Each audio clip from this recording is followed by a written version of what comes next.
Hello, everybody, and welcome. My name is Noel Stroud, and you are in my session of New Flip. Who dis? Learn together by Flip, formerly known as Flipgrid. Flip is social learning, simple, free video discussions to make learning fun, fulfilling, and empowering. Our mission is to make learning fun and empowering for everyone. Yay! So, the first thing we do in Flip after we log in. So we're gonna practice that real quick. You can still type in Flipgrid. Flipgrid works just fine. I don't know how long, but it works fine right now. So if you type in Flipgrid, and boom, here you are. If you don't know, just click log in, click sign in, log in with Google, or sign up with Google, whichever one. Oh, that was weird. I don't know. That's weird. So Flipgrid had a new little redesign in the past few weeks, where now it looks like this. It'll automatically put you in your top group, in your first group in the list. So if you see here, I have a lot of groups. A group is a community where you can invite people you want to have video discussions with. You are in control as the leader of the group. You can enter your school's email domain, so only people with the email domain you entered can enter in and enter your group. Or you can connect to Google Classroom, connect through Google Classroom, Canvas, or add specific email addresses. Oop, not that one. So this right here is a group. My group's name is Telepath Practice. Here, the name is Testing, About Me, everything. I have a lot of groups. If you integrate your Flip through Canvas, it'll appear as your name, the name of your Canvas class. It'll put the name of your Canvas class as the group name. And then every time you create a new assignment in your Canvas using Flip on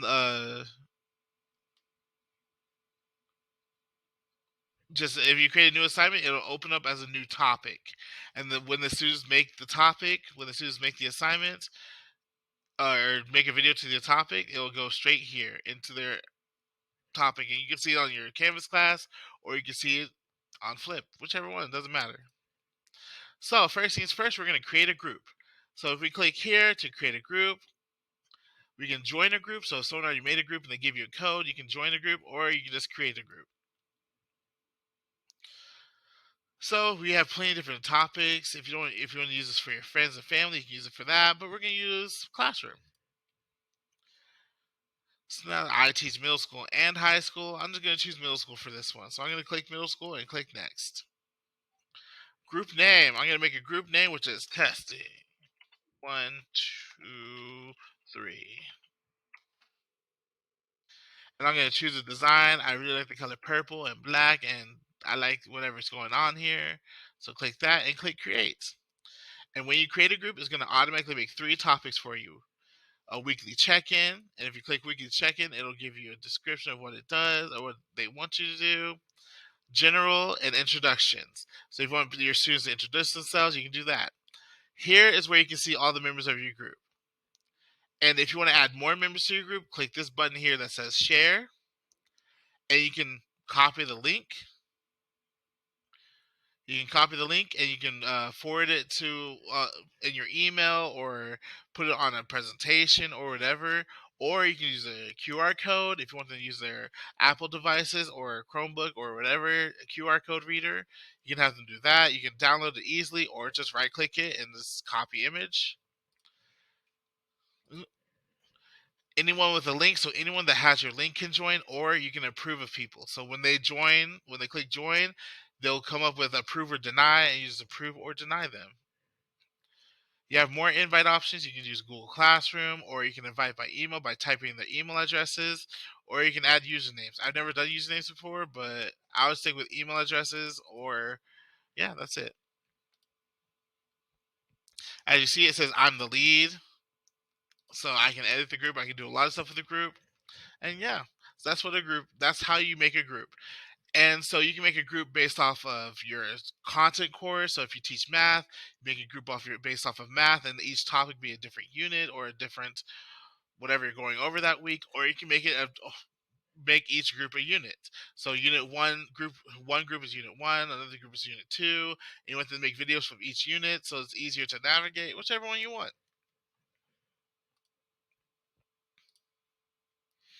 Groups. If you integrate through Canvas, it will automatically have a group. You'll automatically have a group made with the name of your Canvas course. Why use groups? You can create it based off classes, subjects, or more. Keeps everything organized in one place. Can add as many topics as you like in that group. Next is spark a discussion with topics. Post a topic to get the conversation started. It can be a question, idea, experiment, debate, exploration, or anything you want to ignite conversation among your community. Your community responds with fun, short videos. So now we're going to create a topic. Right now we have 3 topics. Let's create a 4th one. So here's where we write what the topic is about. This is just the title of the topic. So the topic is going to be about flip. And now I want to add a description. Let's add a description. Today we will talk about flip. And in my description, I want to make sure for my students, even EBs or non-EBs, I want to add sentence frames so that they know exactly how to frame it. And the more practice they get with framing it, the less sentence frames they're going to need, or the less guided sentence frames that they'll need in the future. Flip is a program that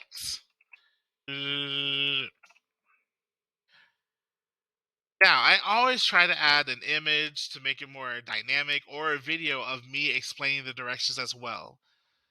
I can add Bitmoji GIFs. I can upload a video. So if I already made a video, I can upload it. I can add a YouTube or Vimeo. So let's say the topic is like Topaz. You watch a video and then you have to explain what happened in the video. You can use this for that. You can have a video here and have the students explain what happened in the video. Don't make it too long of a video though. And here I can add attachments. Next, if I click here in settings, it's the most important one. I can change it from active to view only to hidden. I can change the start date so that the students can't see it before this date and they can't see it after this date, or you can just leave it alone and they can see it whenever. Moderate member activity. This is important. If you don't want the students to automatically see the other students' videos, you would have this on. So this means whoever is the leader of the group or in the topic, they can approve or deny videos. If you approve of it, then other students will be able to see the videos. If you don't do anything or you deny it, other students will not see the videos. You can add comments, so let the students add comments if you want them to add Bitmojis or their emojis to say, "Oh, good job, yay, applause," or question mark, whatever. I keep that off most of the time. Allow attachment links so they can attach things. So if they are doing a research paper, or saying a research paper, or explaining the research paper, and you want them to attach their source, they can attach their source. Allow download and share. I usually turn this off so that they can't download and share it. Allow likes on videos. I keep that on usually. And display view count. It just depends. Essentials. I like to keep the essentials on. Essentials are text, drawing, photos, stickers, frames, boards. I keep it on because there's so many essential things in this that are so important to the students, no matter what subject that you're in. I would say text and drawing is important for math and science and even history and English.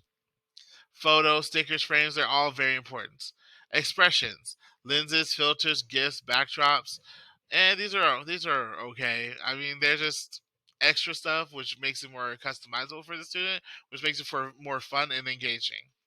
Sticky notes. Sticky notes, keep them on at all times. This is perfect for your EBs. This is perfect for your students, for all your students, to be able to write down their thoughts, write down their feelings, write down what they want to say, and then read it. Because the sticky note does not appear in the video. So that they're actually reading what's being said and they can just read it and not have to worry about their words being on the screen. Guest password. Guest password, I guess you can use it if you have separate groups of students and you want only one group of students to be in one topic.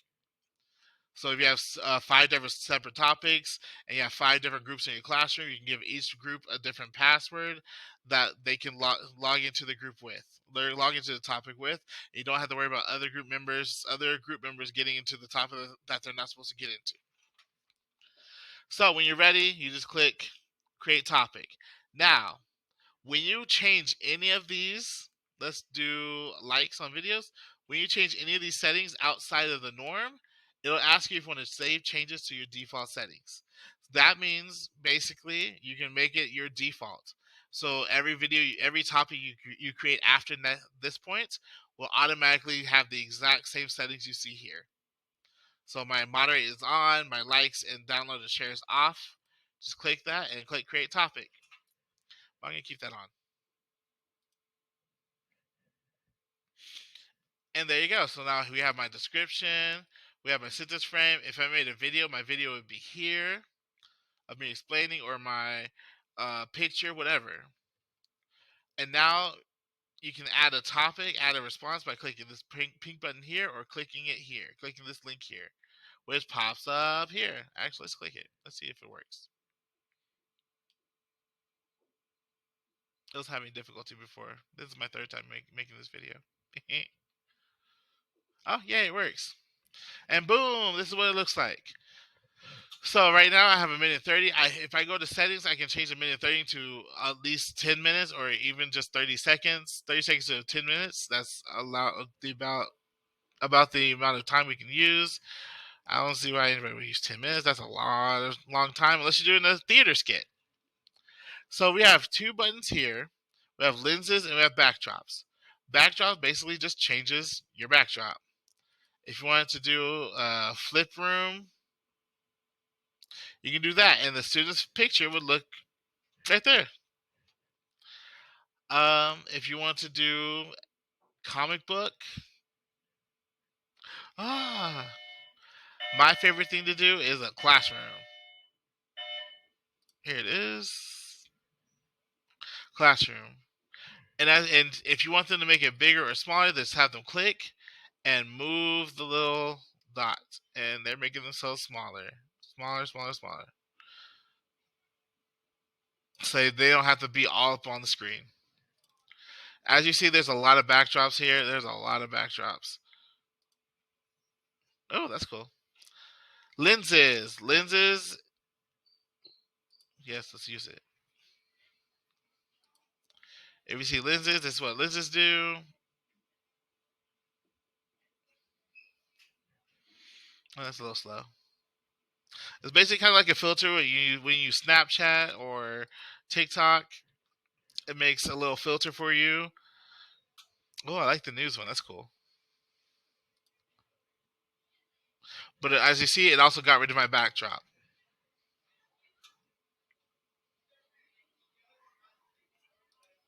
And I'm also lagging a little bit. I'm sure it'll get better as later on. Or maybe it's my internet connection. Who knows? So let's turn the lenses off and let's put back on a backdrop. Let's do this one. Now let's make myself smaller. And then boom. So now, right here, this button right here in the top right corner is the sticky note. This is where the students can add whatever you want them to add, their sentence frame or anything, or whatever. So let's say my sentence frame says, Flip is a program that enhances our learning by allowing us to create videos to demonstrate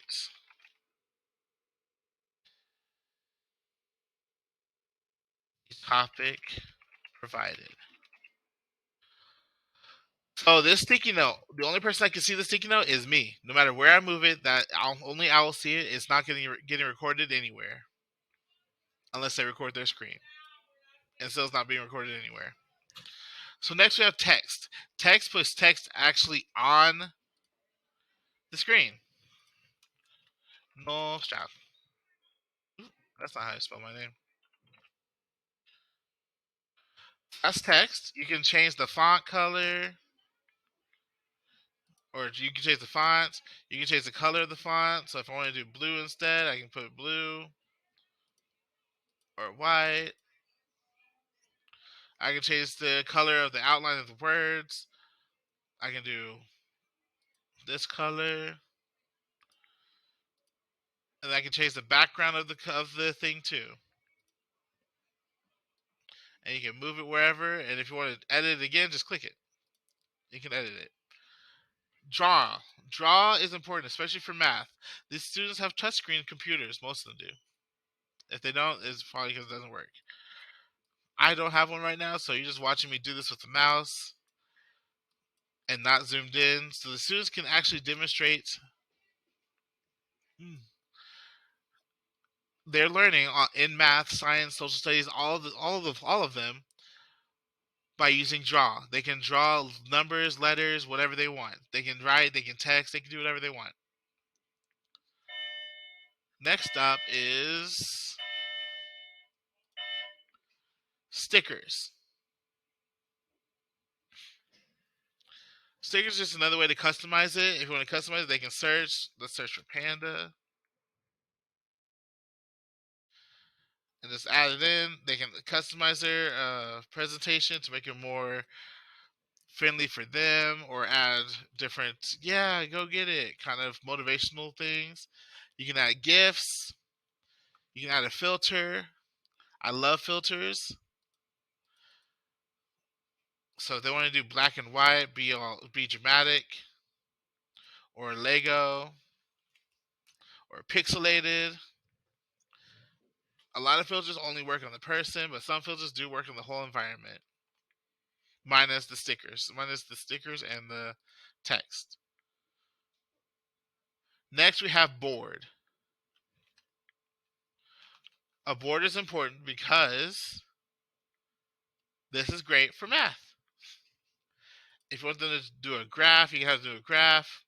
This slider right here slides the graph over to all the way, or if you only want them to only do a little top point of it, let's say you have them for the image in the background.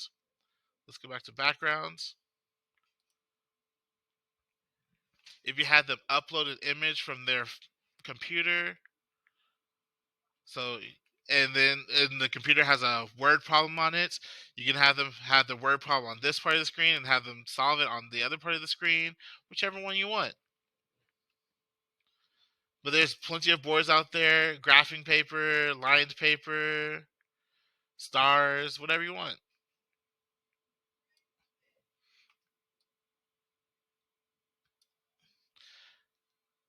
And lastly is uploading an image, uploading a photo. They can upload a photo from their desktop. I don't really have any photos on my desktop, so I can't really show you. So next, they record. Flip is a program that enhances our learning by allowing us to create videos to demonstrate the topic provided.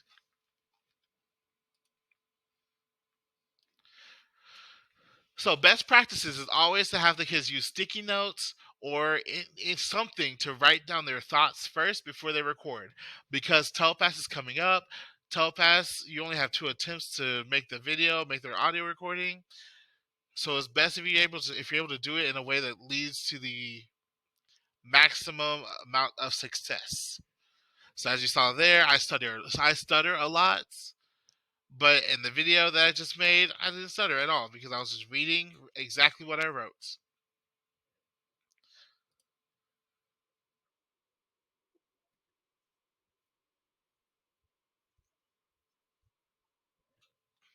I did stutter a little. Never mind. Oop. So here I can do some editing. So if I click, I can edit it. I can make it shorter. If I want to cut out the beginning portion of it, if there's a lot of lull in it, I can make it shorter on the long end. If I don't like how I ended it, you can also cut it this way. Oh, how do I cut it? I forgot.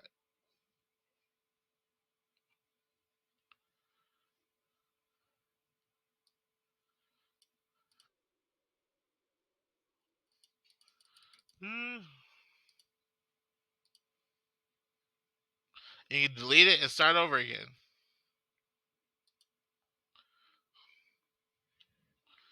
Flip is a program that enhances our learning by allowing us to create videos to demonstrate the topic provided.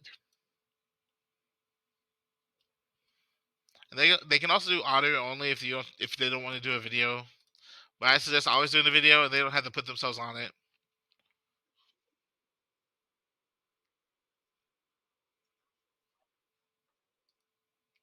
So here's how you can make it so you want to cut out certain parts. If you click split, wherever your icon is left at, you can split it up so that it becomes two different areas. And you see this was nothing, so I'm just going to delete that. I don't want that. Oh, I don't like that part either. So this whole part right here, I'm going to delete this front part. So let's do that and then delete. And now I just have my ending portion of it. You can also add music, and then they click next, add a caption, add a link, whatever. They can edit the cover by taking a selfie, uploading a photo, adding a name tag. And yeah, and then just click submit and it'll just pop up here. Um so next, after they create a video, they can interact with the video. They can like the video, they can comment on the video if you left the comments and likes up, whatever you want.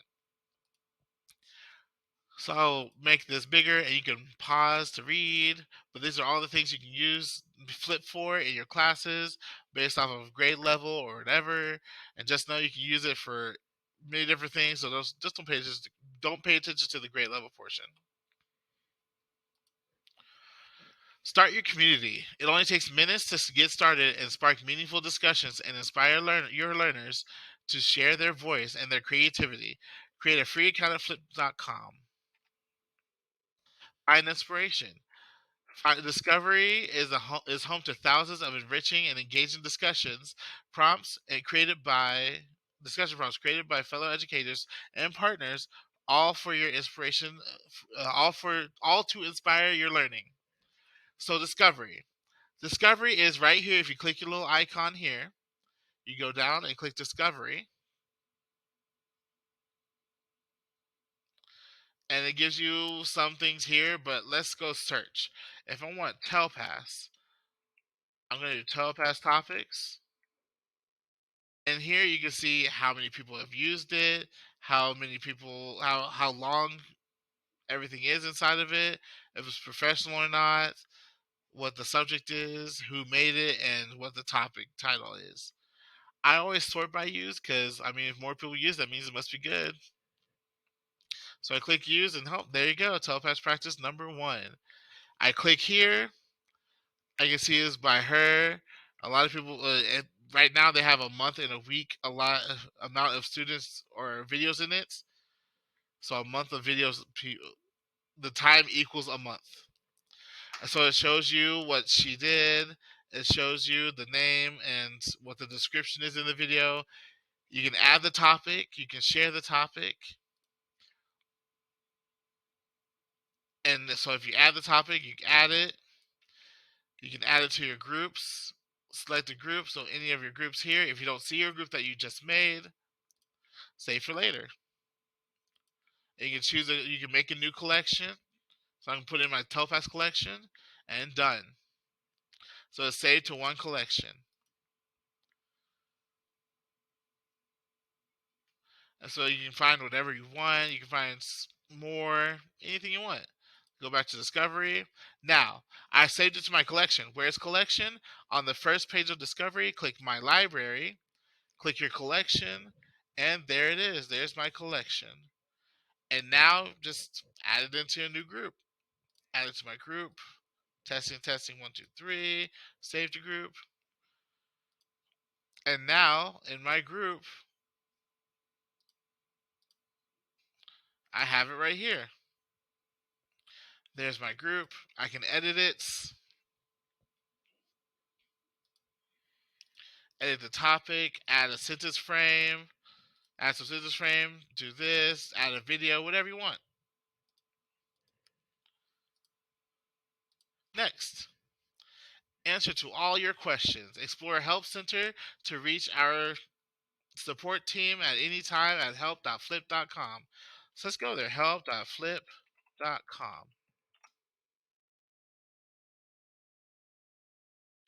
So as you see, they have a lot of FAQs, file conducts, and then they have latest updates, getting started.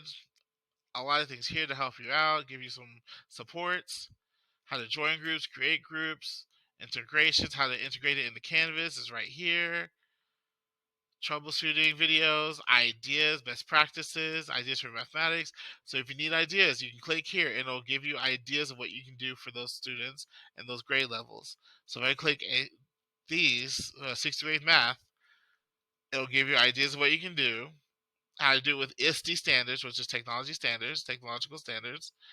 And then they have different discovery pages that are exemplars that you can use for your classroom. So if I click here, this is a group that was made, a topic that was made, and you can add this topic to your group.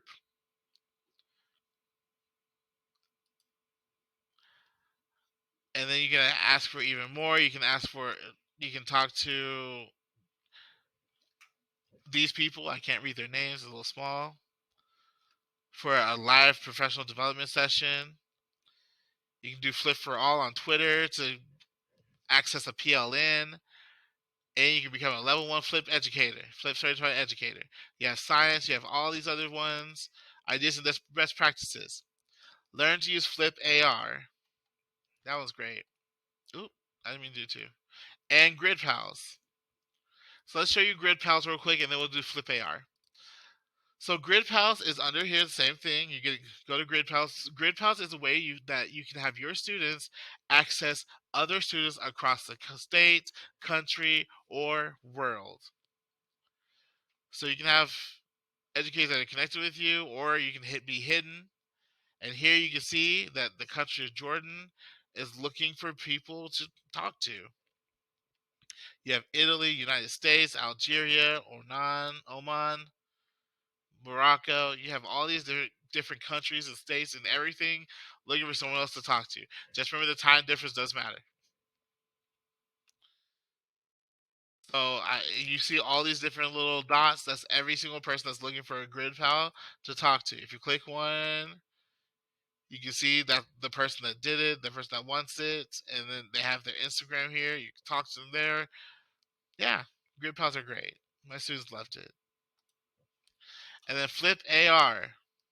Flip AR is a way to bring Flip to real life action where you can use. Oh, let's just watch the video.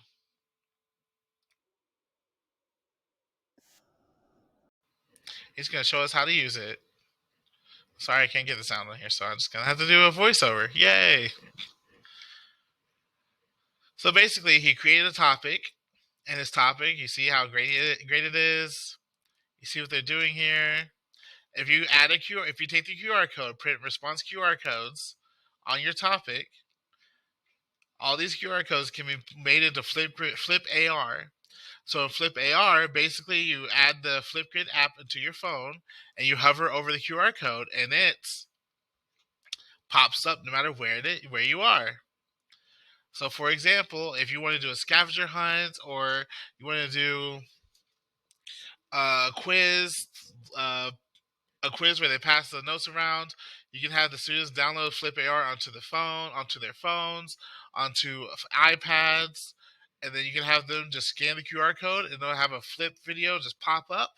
And then the scavenger hunt can have the next question or a map on it that shows them where to go, anything like that. So that's how Flip AR works. Basically, you have to make a group.